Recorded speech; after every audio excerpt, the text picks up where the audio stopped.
اچھی زندگی ملے گی یا نہیں؟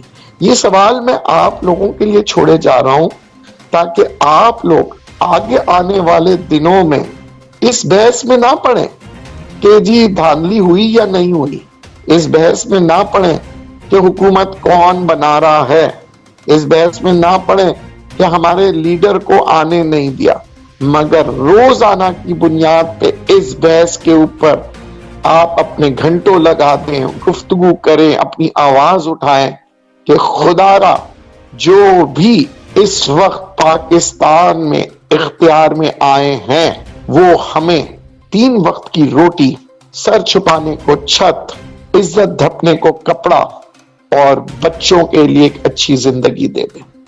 ہم زیادہ چیزیں نہیں مانگ رہے، یہ عوام جو ہے زیادہ چیزیں نہیں مانگ رہے، ہم آسائشوں کی چیزیں نہیں مانگ رہے، ہم زندہ رہنے ضرورت کی چیزیں جو ہیومن رائٹس میں دنیا بھر میں کاؤنٹ ہوتی ہیں، جسے ہم کہتے ہیں ہیومن رائٹس، جو کہ قیدی کے بھی ہیومن رائٹس ہوتے ہیں۔ ہم تو آزاد ملک میں، ایک قیدی کے، میں نے آج آپ کو بتایا نا، قیدی کے جو رائٹس ہیں وہ اسے آج بھی دیے جا رہے ہوں گے اس ملک میں، ہر ملک میں دیے جاتے ہیں، کہ یعنی کہ 3 وقت کا کھانا اور سونے پر سہاگا۔ میں آپ کو ایک اور چیز بتا دوں، قیدی جب کام کرتا ہے تو اسے پیسے دیے جاتے ہیں، اس کی اجرت دی جاتی ہے، تو اسے یہ پتا ہوتا ہے کہ جناب قید سے میں نکلوں گا تو مجھے یہ پیسے بھی مل جائیں گے جو میں نے ادھر کام کیا ہے، کھانے کو مل رہا ہے، سب کچھ مل رہا ہے۔ مگر پاکستان کے آزاد لوگوں کے لیے میں یہ آواز اٹھا رہا ہوں کہ خدا را جو بھی لیڈران ہے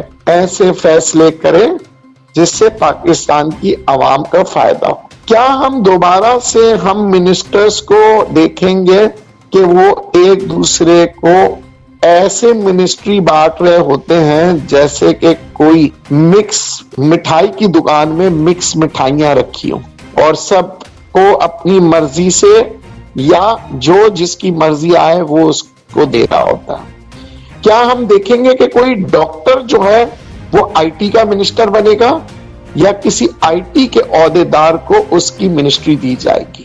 کیا ہم دیکھیں گے کہ شپنگ کے جو عہدے دار ہیں یا ریلوے کے جو عہدے دار ہے، شپنگ سے ریلیٹڈ اور ریلوے سے ریلیٹڈ لوگوں کو ہی ملے گا، یا بندر بانٹ کر کے کہا جائے گا یہ لو بھیا آپ شپنگ سنبھالو، آپ ریلوے سنبھالو، ارے بھیا آئی ٹی رہ گیا تھا چلو آپ آئی ٹی سنبھال لو، آپ ریلیجس افیئر سنبھال لو، ارے کچھ نہیں ہے تو بھیا آپ فورن افیئر سنبھال لو، ہیومن رائٹس سنبھال لو۔ کتنی منسٹریز ہمارے پاس ہوں گی، یعنی کہ اتنی منسٹریز ہوتی ہیں کہ جناب ہر پارٹی کو خوش تو کرنا ہے نا۔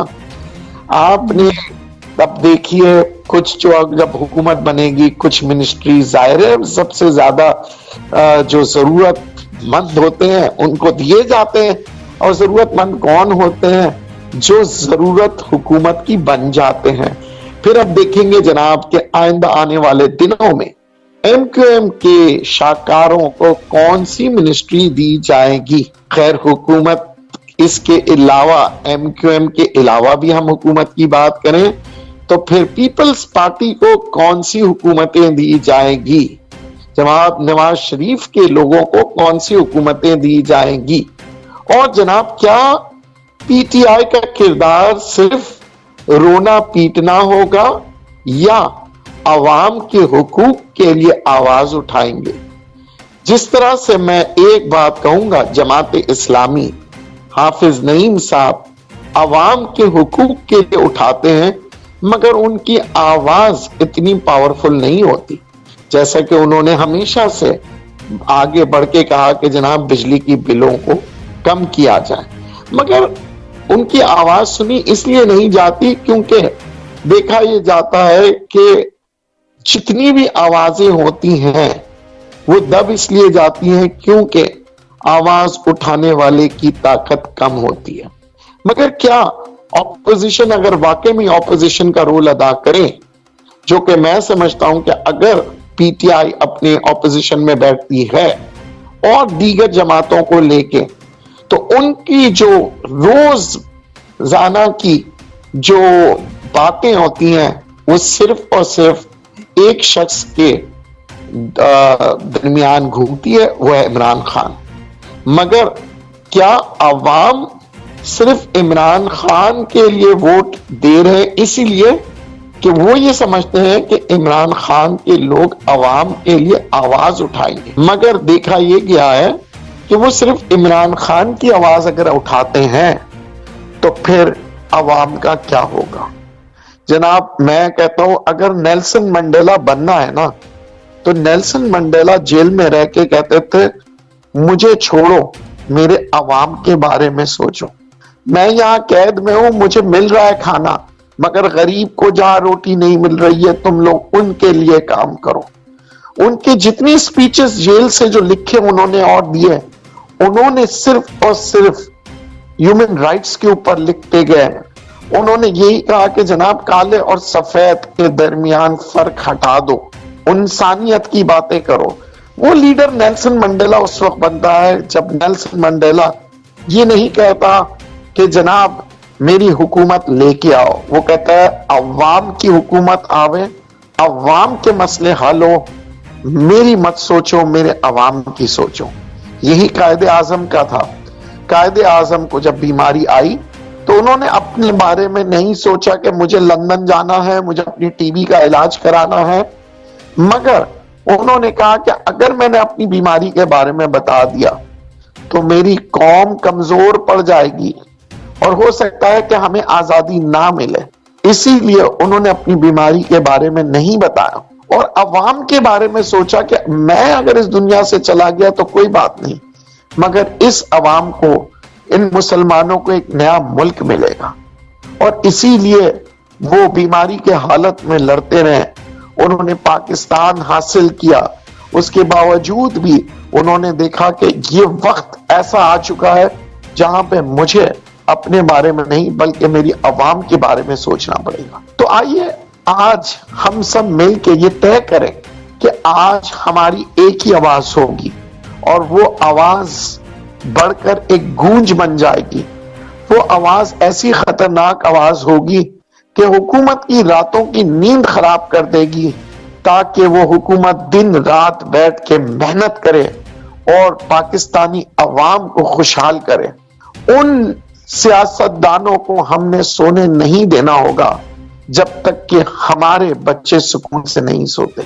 ہمیں روزانہ کی بنیاد پہ آواز اٹھانی ہوگی کہ مہنگائی کم کریں، کیونکہ انہی وعدوں کے تحت انہوں نے ووٹ لیے ہیں. ہمیں ان کے وعدوں کو روزانہ کی بنیاد پہ اٹھانا پڑے گا. اور اگر آپ نہیں اٹھاتے اور آپ غلام بننا چاہتے ہیں تو غلام بنیے. اور ایک اور چیز میں اہم بات کہنے جا رہا ہوں، خدا را اداروں کے اوپر تنقید مت کیجیے گا. کیوں؟ کیونکہ جو شخص بھی جب اپنی مدت پوری کر دیتا ہے وہ ادارے پہ الزام لگا کے نیچے اترتا ہے. آج جو شخص حکومت پہ چڑھ رہا ہے اگر وہ یہ سمجھ رہا ہے کہ وہ حکومت نہیں چلا پائے گا تو آج جو ہے ریزائن دے کے اتر جائے، چاہے وہ ایم کیو ایم ہو، چاہے نواز شریف ہو، چاہے کوئی بھی ہو. کیونکہ ہم نے دیکھا ہے جب بھی حکومت، جب پی ٹی آئی کی حکومت آئی، کبھی پی ٹی آئی نے کبھی یہ نہیں اداروں کے خلاف بولا کیونکہ ان کی حکومت آ گئی تھی، مگر جب ان پہ حکومت اترتی ہے تو اداروں کے خلاف. آج نواز شریف صاحب کی حکومت آئی ہے، کوئی ادارے کے خلاف نہیں بول رہا ہے. اللہ نہ کرے کل کو اترتی ہے. میں یہ چاہتا ہوں کہ میرا وہ ملک ہو جس کے اندر ہم اداروں کو بدنام نہ کریں. ہم خود سے کھڑے ہو جائیں کہ جناب ہم اس ملک اور قوم کے لیے کام کرنا چاہتے ہیں، اور اگر کوئی رکاوٹ بنتا ہے تو یا اس کے سامنے چٹان بن کے کھڑے ہو جائے یا اسی وقت ریزائن دے دیں. یہ نہ کہ جناب میٹھا میٹھا میرا، کڑوا کڑوا تیرا. کیونکہ ہم نے اکثر دیکھا ہے ان 70 سالوں میں، ہم نے دیکھا ہے کہ انہی سیاستدانوں نے ہمارے اداروں کو بدنام کیا ہے. جب میٹھا میٹھا ان کو بادام مل رہا ہوتا ہے تو یہ مزے سے کھا رہے ہوتے ہیں، مگر جب یہ نہیں سنبھل پاتے اور جب کسی نہ کسی وجوہات کی وجہ سے یہ حکومت سے نکالے جاتے ہیں تو پھر یہ الزامات جو ہیں مختلف اداروں کو دیتے ہیں، جس کی وجہ سے ہمارا ملک بدنام ہوتا ہے. تو آج جو بھی حکومت آئے پھر ہمیں یہ نہ کہنا کہ جناب ہمارے پاس مینڈیٹ نہیں تھا, ہمارے پاس فیڈرل گورنمنٹ کے فنڈز نہیں تھے, ہمیں اپنی کام کرتے وقت ہمیں روکا گیا تھا. جناب جو منسٹری لے رہے ہیں سوچ سمجھ کے لیں, اور وہ منسٹری لیں جس کے اندر آپ کو نالج ہو. یہ نہ ہو کہ آپ نے جو منسٹری لی ہے اس کے بارے میں آپ کو نالج ہی نہیں ہو. باتیں بہت سی ہیں مگر وقت بڑا ظالم ہے, بہت تیزی سے گزر جاتا ہے, اور اسی امید کے ساتھ کہ اس وقت کا ہم بھرپور فائدہ اٹھائیں گے اور آنے والے کل کو آج سے بہتر کریں گے. بہت شکریہ زوبی, اللہ نگہبان. جی, امید ہے آپ کو پروگرام پسند آیا ہوگا. اپنی جو بھی آپ خطوط کے ذریعے یا میسج یا پھر یوٹیوب پہ کوئی کمنٹس ہو, آپ اپنی رائے دے سکتے ہیں. مجھے اور ندیم مولوی کو اجازت دیجیے. اللہ حافظ.